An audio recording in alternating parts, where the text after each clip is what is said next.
speaking of like AJ Brown and the Eagles, and our whole podcast must be two sides. We always break down that media, that athlete, divide and whatnot. And there was a very interesting moment after the game where AJ Brown was asked about the outcome of the game. And I'll let Cole explain once we play the video kind of how that question was phrased and what an athlete may feel about it. So let's get that pulled up and let's see what he's had to say. Why do you think you guys gave up a 17-3 lead in the fourth quarter? Why? I don't know, man. That's a crazy question. What was it about this loss that made it hit different? We lost. We didn't win. We lost. We didn't win. Yeah, man. I mean, for that question, it's just like, what am I supposed to say? Like, do you want me to break down exactly how they scored every point and came back and we didn't score enough points to win? Like, yeah. Yeah. That's what you want? Yeah. I want you to give us an answer like, you know what? It was a game where we started out fast. Offensively, we just didn't click at the end of the game. So you will hope that, we can find our rhythm and get back on track. But, we got all the pieces right there. So we just got to go back to the drawing board. You know what I'm saying? It's cliche, but it's like. Look here, man. Exactly, man. But when you say you do the most like complaining, that, Cole, when you do the most complaining about cliche answers, bro. I'm telling you how I really feel. Like, that is a crazy question, bro. Like, how did we blow the lead? Look here, man. It's offensive defense. You know how we blow the lead. You sat there and watched the game, like you saw it. So for you to ask me that, bro, you trying to get me to say something. Come on, man. Either I'm gonna say a cliche answer. I'm gonna say a cliche answer.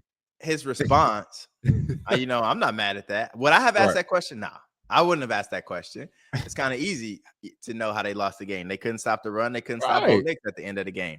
And AJ Brown was quitting on routes and stuff like that. We go pop up that video and y'all go see that. So AJ Brown frustrated, and after the game, he was asked about that play. He said, "I ran my route. I looked back, I didn't see the ball, but that's cap."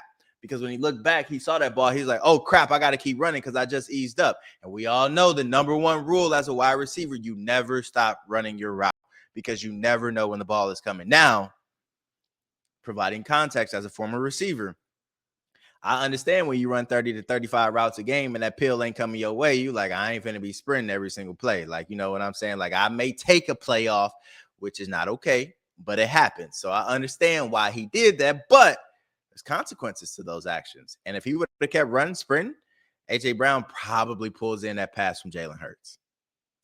Yeah, man, probably so.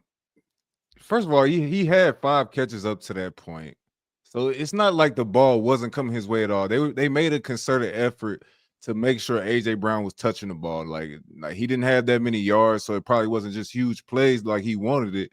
But you can't stop on that route at all, bro. You gotta keep going. You never know when the ball is coming your way. First of all, like for me, it shows like the disconnect between quarterback and receiver, bro. Like he didn't trust Jalen to put it up. Because he made a great move, man. He made the man miss and was wide open, streaking up the field. But as soon as he made the move, he slowed down. So that shows me, like, yeah, he ain't going to throw this. Like, I'm good. The disconnect. I can slow down. Yeah. As our one guy said last week, ain't no drama. All right, now, read between them lines, brother. Come on now. You see the drama brewing there in Philadelphia. And hopefully they come to Minnesota and lose. So there'd be more drama. That's what I'm hoping for. For my sake. I mean, as they say, the eye in the sky never lies, man. And what we seen is kind of contrast to what AJ was talking about, bro. We you got to keep running on that play, man. And it wasn't really a miss. It looked like a good ball to me. I've seen you run under those balls 1,000 times, bro. Like so.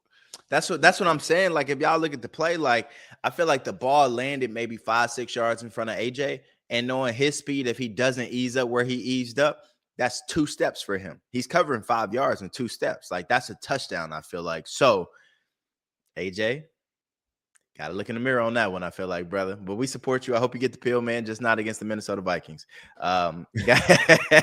Now, speaking of Saquon versus the Minnesota Vikings, you better that is the real problem because they can't stop the run at all. Krishan Dawkins just went over a pill. Kenneth Gainwell just had 100. Bijan Robinson diced them up for over 100. But Blake Cashman may be coming back, and he's the guy that stops all the run for them. He got hurt in the first game chasing down Caleb Williams, pulled his hamstring. So he should be back. So everything should go back to normal defensively, I hope, because I need them to win 10 games. I bet $100 on that before the season. So I'm rooting for them to win every single week. Need that.